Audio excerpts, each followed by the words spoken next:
Thank you for joining the more than 1 million people globally who will volunteer with Habitat for Humanity this year. Volunteers can serve on a build site or in an office, raising money or generating awareness for Habitat's mission. Habitat volunteers work alongside families in the heart of communities where they make effective and lasting impact. You're watching this video today because you'll soon be out on the build site, and there are key rules and procedures necessary for a safe, productive, fun, and engaging build day. This video will cover the ins and outs of risk management on the build site. You must watch this video before you step foot on an active construction site. Following these guidelines and procedures will ensure that we build safe, staying accident-free every day. It will also help you have a memorable experience as you help Habitat build stronger, more stable communities around the world. Let's get started.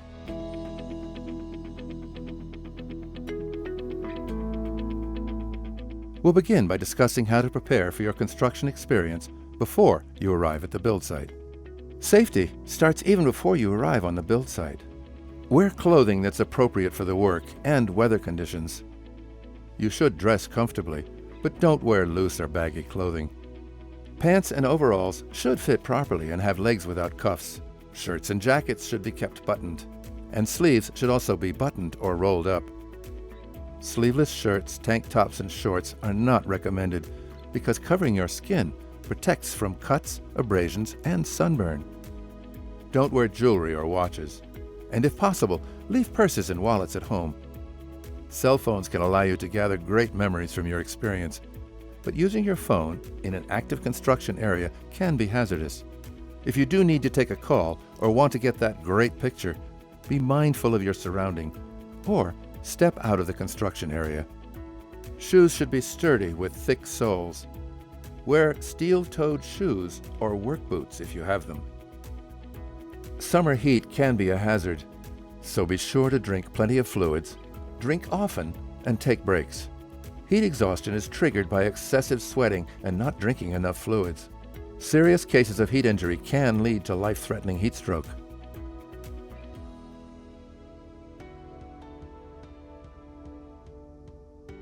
The build day will begin with a morning group safety discussion to review procedures specific to what you'll be working on that day.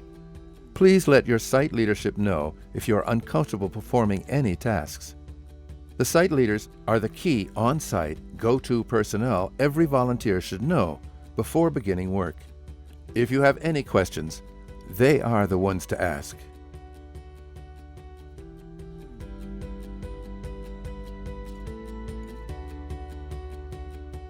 Volunteers under the age of 18 will have some important restrictions on the build site. Federal regulations prohibit young people from working at heights above 6 feet, using power tools, and doing activities like demolitions and roofing.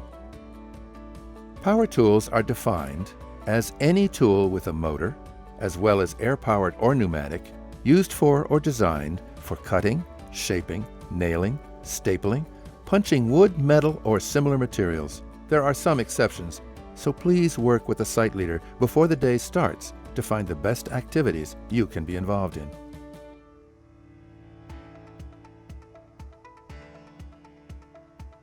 It is important to wear appropriate personal protective equipment, PPE, while on the build site. The site leader will provide all necessary PPE unless you prefer to bring your own safety goggles, gloves, and hard hat. Any PPE that you bring will still need to be inspected by the site leader for good working condition. It is important that you listen to your site leadership and follow directions when they ask you to wear PPE. We recommend wearing a hard hat anytime you're on an active build site. Wear gloves, especially if you're carrying materials or cleaning up. Hand protection is important. Proper protection prevents cuts and blisters. Loose-fitting hand protection is not recommended while working with rotation tools because they could catch your glove and pull your hand into the machinery. If you do wear gloves, a best practice is to use mechanic-style or form-fitting gloves that provide more dexterity. Respiratory protection must be properly matched to the job task. Your site leadership can help you with this because using specific respiratory masks might require more training. Wear appropriate nuisance masks or face coverings for protection against non-toxic dust such as sawdust. Safety glasses or goggles are always recommended. Safety glasses are required when working near flying debris, such as sawdust, and hammering nails. If you're near flying metal shavings or concrete chips, you'll need to wear a face shield as a second layer of protection. Construction sites can be very dusty places. If you normally wear contact lenses, you should wear glasses instead. Hearing protection may be required around some power equipment that creates excess noise. Hearing protection on the build site might be in the form of single-use disposable foam or rubber earplug, or it might be an earmuff that covers the entire ear.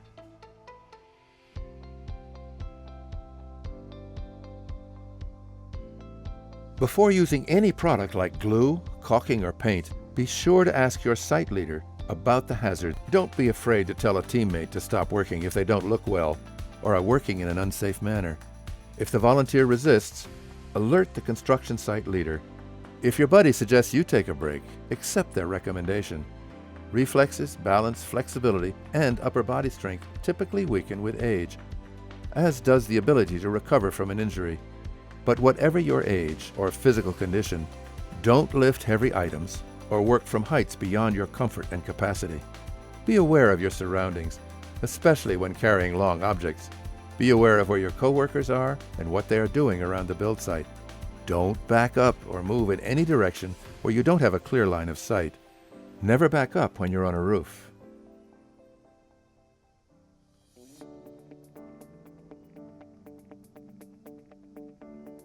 If you experience an injury on the build site, please seek medical attention as soon as possible.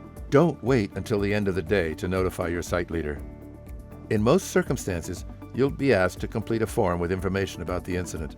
Please be as detailed as possible in case more information is needed later.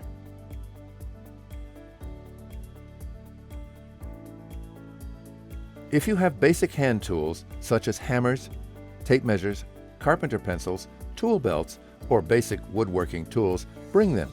We have a limited number of tools available, so it's a big help if you have your own. If you do bring your own tools, they must be in good working condition and will have to be approved by the site leadership to make sure they comply with all build site requirements. Please do not bring handmade tools, tools that you have modified or repaired yourself, or tools with missing or damaged safety features. Make sure your tools are sharp and properly adjusted so the handles are on tight and in good condition. Dull tools are hazardous because excessive force must be used to make them work. Hold and use your tools correctly and always carry them with care. If you bring personal tools, make sure they're identifiable as yours. With so many people on a build site, it's easy for your tape measure or hammer to be confused as a habitat tool.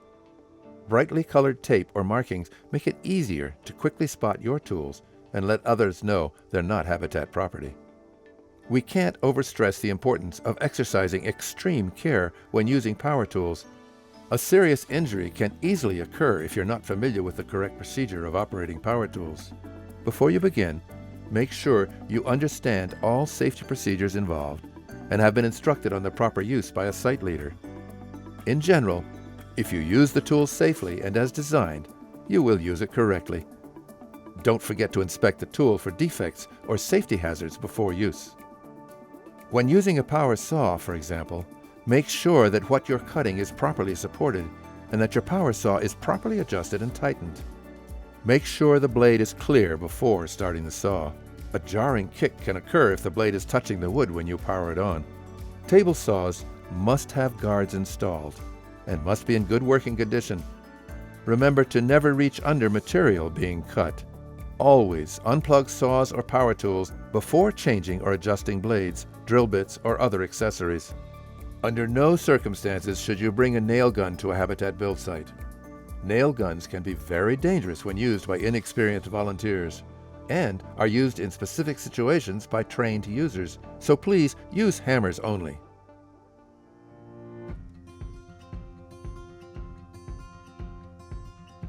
Inspect cords to make sure they're in good condition, and keep all power and extension cords out of walkways and doorways to prevent trip hazards. Your site leadership will direct you to use outlets that have ground fault circuit interrupters, also known as GFCIs, or to use an external GFCI at the power source. Ground pins need to be on all extension cords and grounded tools. However, it is acceptable to use tools that are two-pronged or double insulated tools that were not manufactured with a ground pin. If a circuit breaker turns off, shutting off your tool, be sure to notify your site leadership for proper corrective action.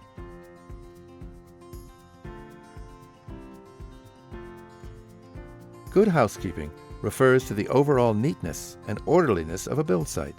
A well-maintained build site is a proven component of accident prevention. Lumber or piles of trash should not be lying around. Such trip hazards can cause serious injury. Please keep track of the tools you're using, and when you're done with them, return them to the tool trailer or put them in a safe place so they don't become a trip hazard for you or someone else. If you see something lying around, please pick it up. If you see a nail or screw sticking out of a board, remove it or hammer it down immediately or notify the site leader. We're responsible for the safety of ourselves and our co-workers on the build site. To work safely with either hand tools or power tools, make sure you're on firm, solid ground. Do not try to work over rough piles of dirt or on stacks of material or scaffolding that are unstable, and always watch for slippery conditions. Be aware of excavated trenches or holes, gaps in the floor, steep drop-offs, and other hazards. Only trained workers are allowed in or near any holes in the ground, like excavation or trenches, so stay 6 feet or more away from the edge. Don't forget to help clean up at the end of the workday.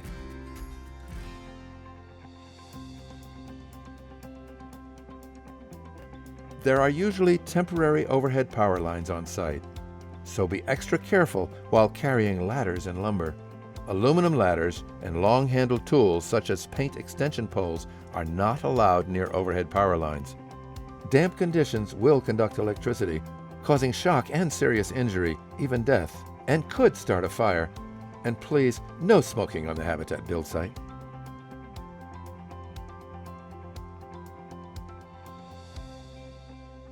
Ladder safety is another area that requires your attention. We often take ladders for granted by not using them as designed and not following guidelines, which can result in serious injury. Always check the condition of the ladder before using it, and if you spot a problem, alert your construction site leader.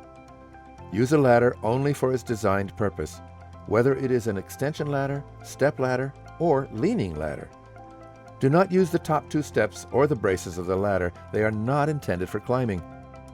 Step ladders can be used only when they are fully open and the spreader bar is locked. Never exceed a ladder's posted load limits. The ground surface should be level and solid. If the surface is not level, make sure to secure the ladder base to stabilize it from accidental movement.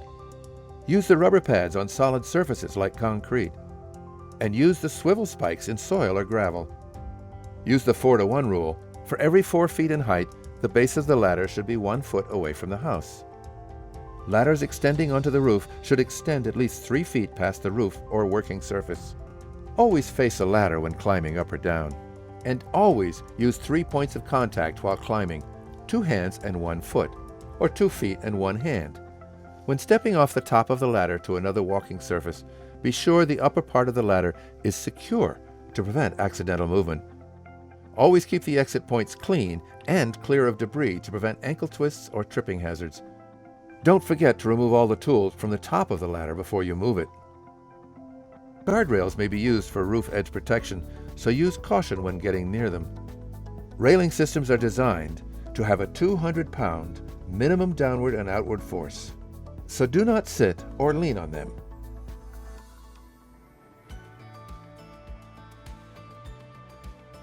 Lifting and carrying involves simple rules, but those rules can be easy to forget. When lifting, stand close to the load, bend at your knees, not your waist, and lift by straightening your legs and keeping your body as vertical as possible. Do not underestimate the weight of an item. If it feels heavy or is too bulky to see over or around, get someone to help move it. Always check for a clear walking path before you start your lift, and when possible, use available steps and stairways to prevent leg, ankle, foot, or back injuries.